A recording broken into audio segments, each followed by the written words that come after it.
countdown for blast off. X minus 5, 4, 3, 2, X minus 1, fire.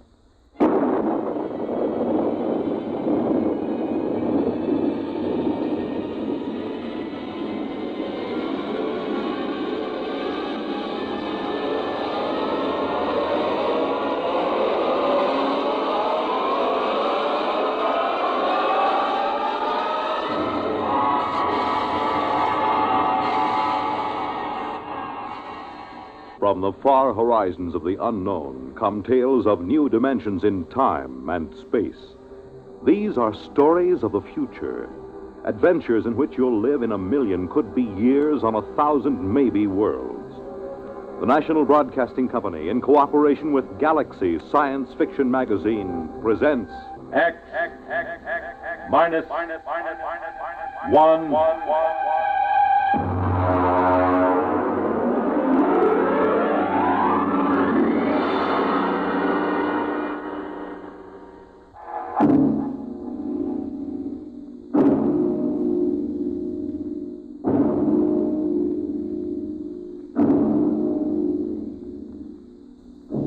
Can you predict the future? Can you tell what will come in 100 years? Or in 10? Or in the next minute? Tonight we present two ventures into the unknown. Two fantasies of the future, chosen from the works of one of our most brilliant young science fiction writers, Ray Bradbury. First, his story entitled, There Will Come Soft Rains.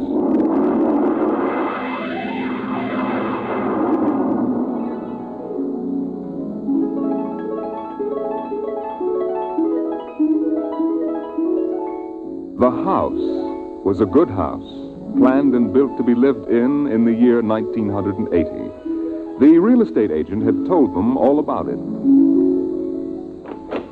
Now, this is the bedroom. Of course, it contains all the latest devices, self-warming blankets, and, there's a brand new feature. Beds, which make themselves. Now, if you just step this way through the library, we can see the latest in talking book recorders, self-building fireplace, self-cleaning robot dust disposal. Oh, these little mouse-like things come out of the wall and take away all the dirt. Now, over this way. As a complete robot kitchen, of course. Just set the menu for the week and the stove does the rest. Then there's the automatic hydroponic garden, self-sprinkling fire protection. See, the house is fully automatic. Well, you could go away for a year and it would run itself.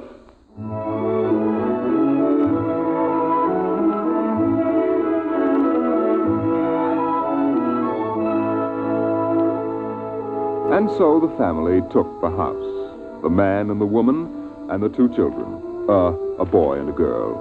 And they lived contentedly, enjoying music and poetry and the rich, warm things in life.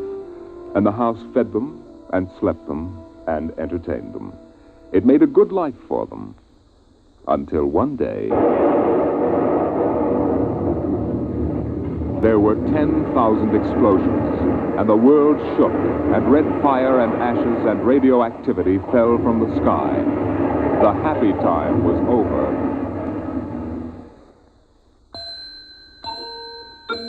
Tick-tock, 7 o'clock, time to rise, open your eyes. Tick-tock, 7 o'clock, time to rise, open your eyes.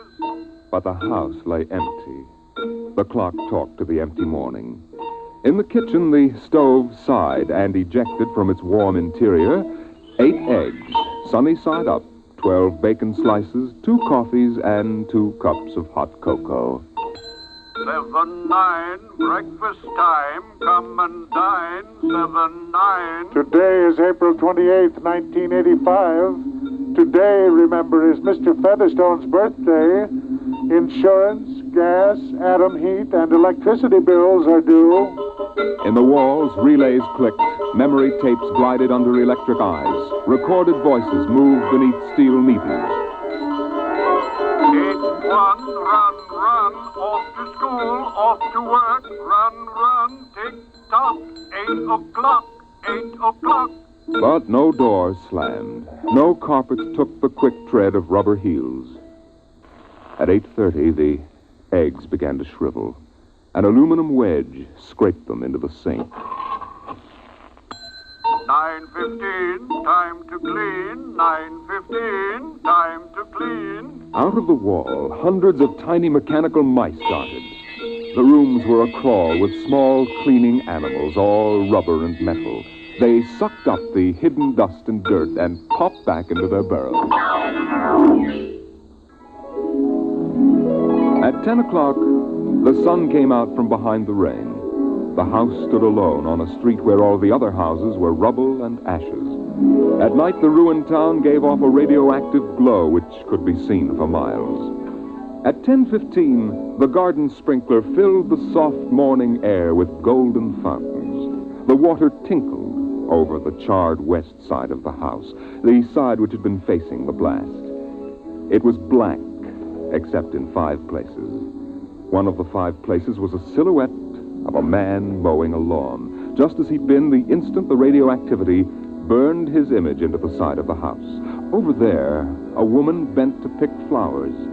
Still further over, their images burned into the wood, where a small boy, hands flung into the air, higher up the image of a thrown ball, and opposite, a girl, her hands raised to catch a ball which never came down. 5 people. 5 spots of paint.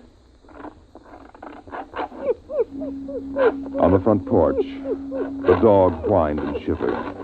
The front door recognized the dog's voice and opened. The dog padded in wearily, thin to the bone, covered with sores. It ran to the kitchen and pawed the kitchen door wildly. Behind the door, the stove was making pancakes which filled the house with their odor, as prescribed by the automatic preset menu selector.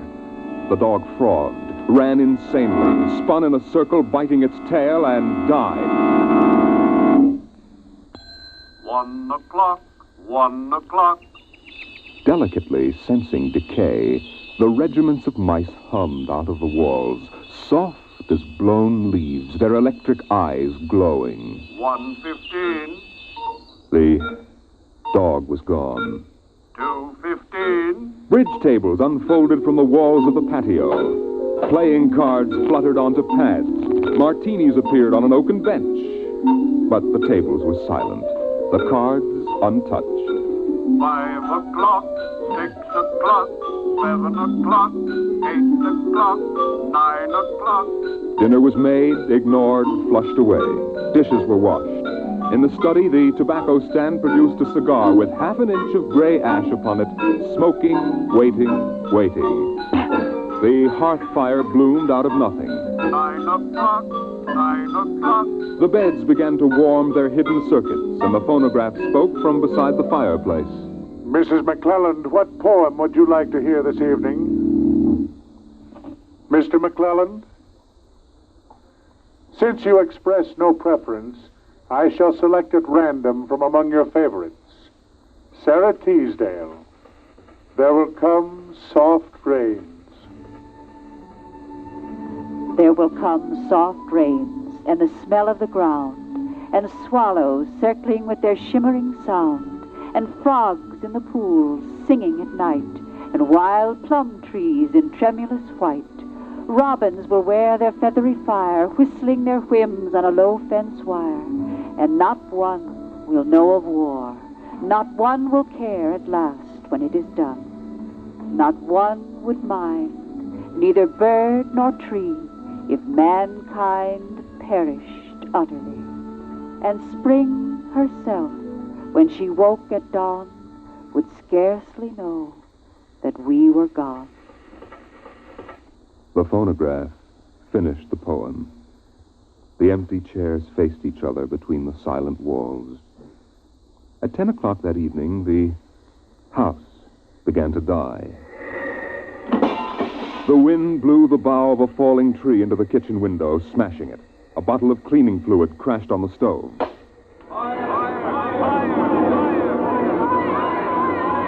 Water pumps shot down from the ceiling. but the solvent spread onto the doors, making fire as it went. Other voices in other rooms taking up the alarm. The windows broke with the heat, and the wind blew in to help the fire. The fire crackled upstairs at paintings, lay hungrily on the beds, devoured the rooms. The house began to shudder. The bared skeleton began to cringe in the heat. The wires revealed as if a surgeon had torn the skin off. Voices screamed in every room. Windows snapped open and shut like undecided mouths. Time and now 10:10. Time and now 10:10.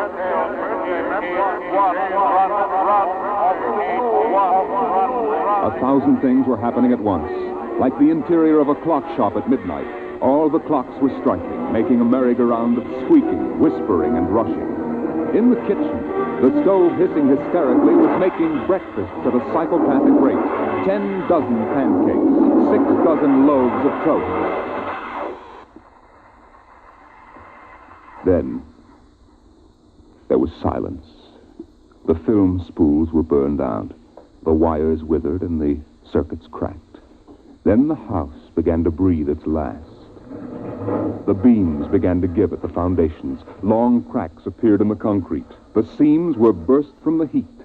And finally, with a huge rumble, it crashed into dust and rubble.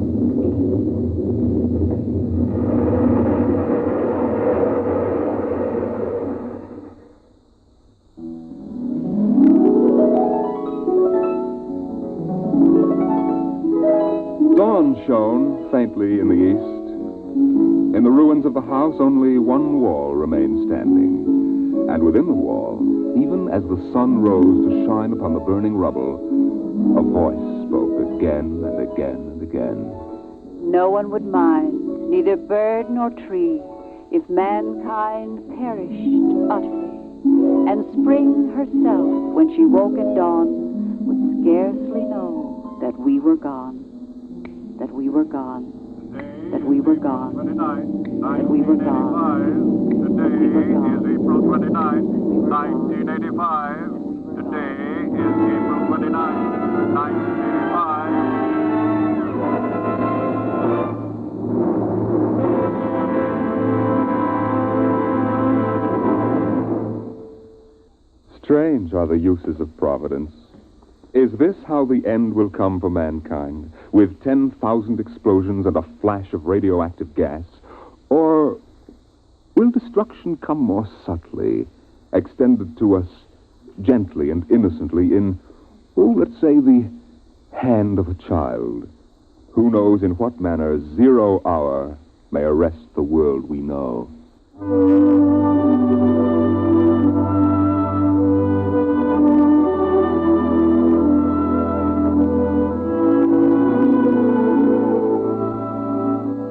It was a perfect summer day in the year 1985. The streets were lined with green, peaceful trees.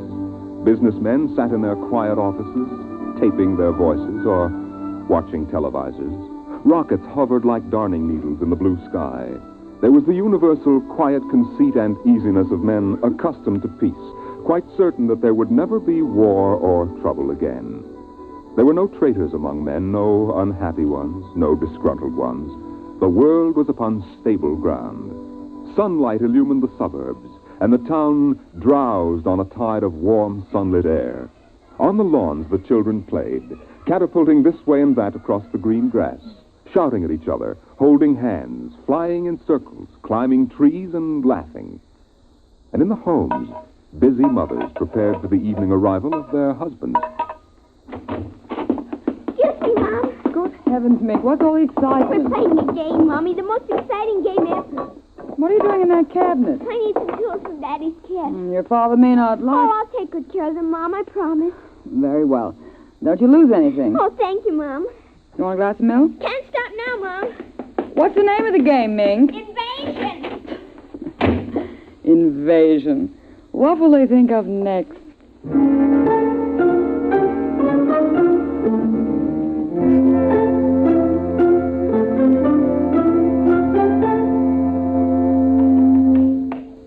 Now this, and this, and this and this. Now put that there and bring that over here. Oh, no, you ninny. Now get back while I fix this. There, they want it this way, see? Here, just let me fix it. Oh, Mink, it's that smarty pants Joseph Connors. Don't let him play. He's 12 years old. Don't worry, I won't. What you playing, Mink? None of your business, smarty pants. I want to play. Can't. Why not? You're too old. Just 'cause you're only 8. No, you'd only laugh at us and spoil the invasion. Make him go away, Mink. Go away. This is my backyard. Who wants to play with you and your old fairies anyway? They aren't fairies. Nuts to you. I don't want to play anyway. Good riddance. I'm glad you didn't let him play, Mink. He'd only laugh. Now, we'd better talk to Drill and get some more instructions, Art. Now, here's your pad and pencil. Where is Drill? Drill? Here, Drill. Drill? Well, he's in the rose bush, I think. I'll talk to him myself, and you write it down in the pad. Okay. Drill? Drill? Okay. Drill wants you to write down triangle. What's a triangle? Never mind. Drill will tell us when he wants us to know. It helps the invasion. How do you spell it? Well, I'll ask Drill. Drill, how do you spell... Here's your mother, looking out the window. Mink, Yes, Mother? who are you talking to? The rose bush, Mom. Only it's not really a rose bush. That's Drill. Who's Drill? He's planning the invasion. Oh, I see. Well, you better come in and clean up for supper. Your daddy will be home soon. In just a second, Mom. You got that, Art? See now what? 4, 9, 7, and A, and B, and X, and a fork, and some string, and a hexagony, hexagonal droopy. Come on, Mink. Supper's in 10 minutes. Okay, Mom. Just a minute. I have to tell Drill. I wish we didn't have to eat, though. It holds up the invasion.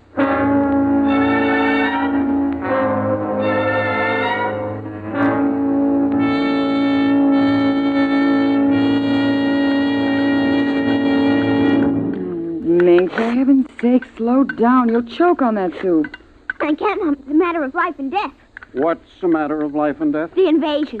What invasion is that? Oh, just some silly game the children have been playing. Well, whatever it is, Mink, it'll wait until you've finished your supper, I'm sure. I don't want any more. You've barely touched anything. Oh, but Drill is waiting for me, Daddy. Drill?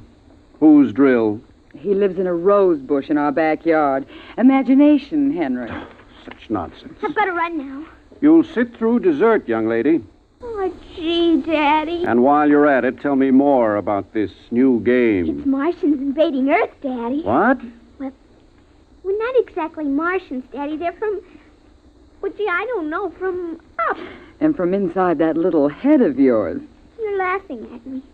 Drill said you would. You'll kill Drill and everybody. Oh, I didn't know you could kill a Martian. But it's not really a Martian, Mom. Maybe he's from Jupiter or Venus, even. Imagine. They couldn't figure out a way to attack the Earth. We are impregnable. Impregnable, dear. Well, that's the word Drill said, Well, anyway, that was the word, Mom, the same word. Anyway, so we're helping them. Now, who's helping who? Well, the kids are helping the Martians. Oh, fifth column, eh? Well, Drill says in order to make a good fight, you got to have a new way of surprising the people. That way you win. And he says also you got to have help from your enemy. Pretty slick, those Martians, using the kids for a fifth column, eh, Mary? And hiding under rose bushes, too, Henry. Don't forget that. Well, that's because grown-ups never look under rose bushes. Only kids. Oh, I see. Well, finish your fruit, darling. You can play for an hour afterward. Mary. Oh, it's so nice out, Henry, and there's no school tomorrow. Very well. Till 8 o'clock. Drill says after the invasion we can stay up as late as we want. No more bets, either. Oh, is that We so? can watch all the grown-up televisor shows. I don't wonder this invasion has caught on among the kids. Well, some of the kids are giving us trouble, like Dale Britz and Petey Jarek. They're growing up, so they won't believe in the invasion. They make fun, worse than parents, even. I hate them worst. We'll kill them first. I hope you're saving your father and me for last. But Drill says you're dangerous. What? But I think they'll let me keep you because I'm helping so much. I'll talk to Drill. Maybe we won't have to kill you. Mary, I think this nonsense has gone far enough. Can I go out now, please? Well, run along, dear. Don't worry, Dad. I won't let them hurt you. Mary, I I think the child's taking this game entirely too seriously. Invasion. Ah, Henry, you know how Mink is. Besides, all children have their aggressions. Better to get them out in the open, I suppose. Maybe you're right. I was wondering about bridge with the Jacksons tonight, Mary. All right. But, you look tired, dear. Why don't you sit in the relaxer for a while and get a massage? I'll sew for a while until it's time to... Oh, I wanted to call my sister Helen. Oh, good. Find out when her husband's going to return my golf clubs.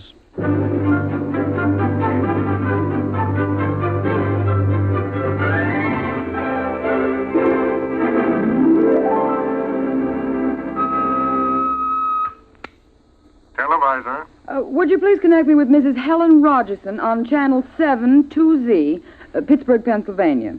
What is your channel, please? 817X, New Rochelle, New York. Thank you. Just a moment. Go ahead. You can see your party now. Hello, Mary. How are things in New York? Fine, Helen. How are things in Pittsburgh? You look tired. Oh, I've been having a terrible time with the children.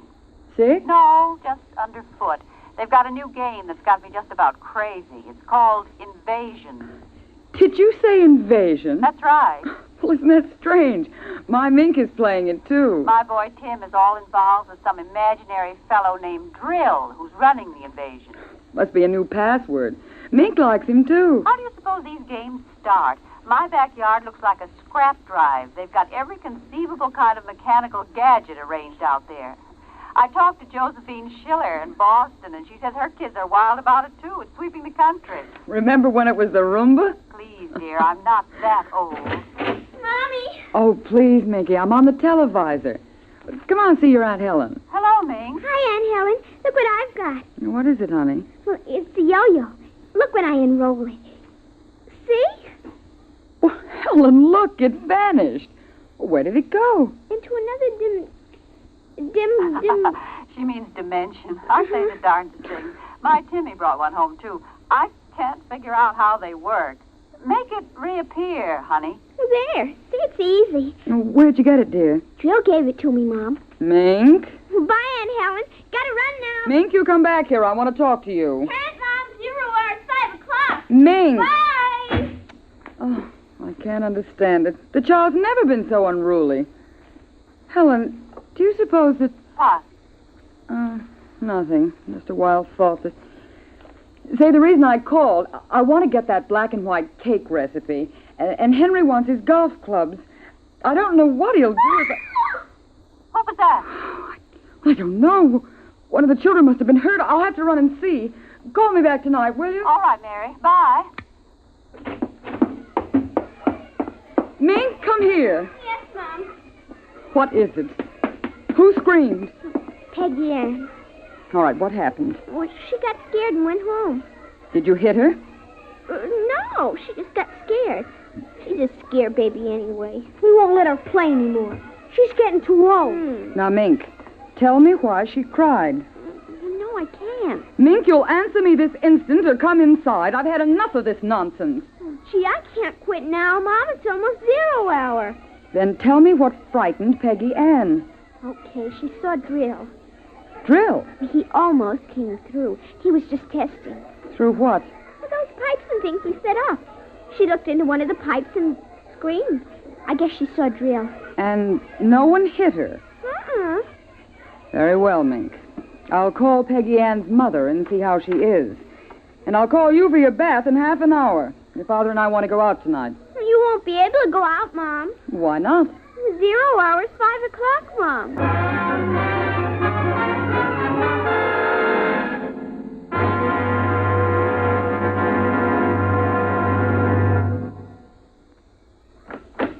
Hello, dear. Oh, you home already, Henry? Yes, I thought I'd relax a little before we went to theater.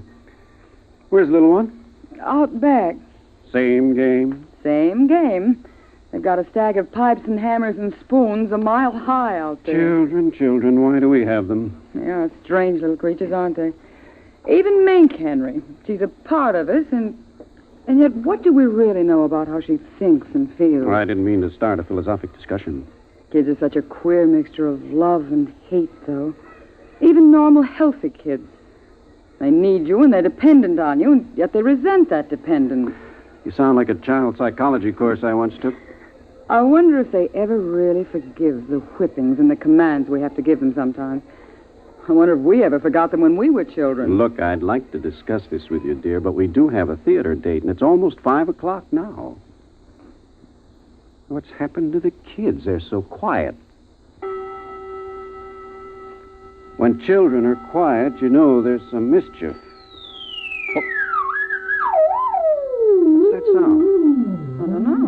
Those kids aren't playing with anything electrical, are they? I'm sure they aren't. At least I don't... Just the same, I'd better go out. Henry. See. Tell them to put off the invasion. What? Mary, don't get upset. It's just a game.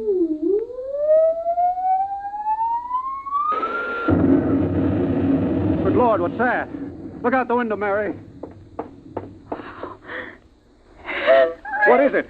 Where are the children? Mary, why are you shaking? What did you see? Henry, quick. Up to the attic. They aren't in the attic. Yes, the attic. Quick. Mary, come back here. Mary! Mary, don't go up. They aren't up there. Mary, you out of your mind? There's no one up here. Quick, shut the door. Lock it. Lock it. But there's nothing up here. What is wrong with you? Mary, come to your senses. Henry's got to stay here and hide. What are you talking about? I saw it through the window, Henry. It was horrible. What? Oh, Henry, it is an invasion. Mary, for heaven's sake, let's get down out of this attic and talk this over sensibly. I want to find out if Mink is all right. She's all right. I saw her. She was leading them around the corner of the house. Leading who? The kids? Shh. Listen. It's nothing. Listen. Huh? The front door. They're coming. Good Lord, those kids sound like 50 men with boots on. No, not men. Oh, please, God, don't let them find us. Don't let them please, God. I don't understand. Who's there? Shh, don't shout down here. Who's down there? I demand that you answer me. They're coming.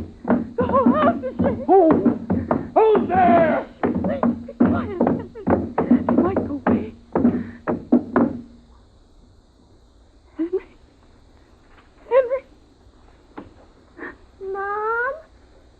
Dad? Are you in the attic? Henry, listen. It's Mink. Mink. We've got to save her. Henry, you don't understand. She's leading them. What? She's leading them. She's on their side. Oh, please, God, forgive them. The children on their side? Oh, she told us, but we wouldn't believe her. Henry, they're coming out. Mom? Dad, we know you're in there. Well, I guess you better melt the lock, Trill. Henry, the lock. It's melting. The door. Oh, dear God. Mom? Dad? Oh, I see you now. Peekaboo!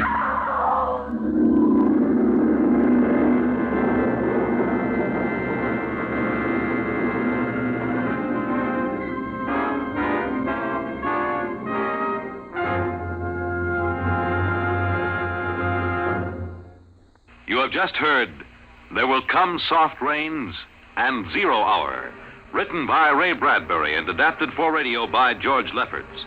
Featured in the first story as narrator was Norman Rose.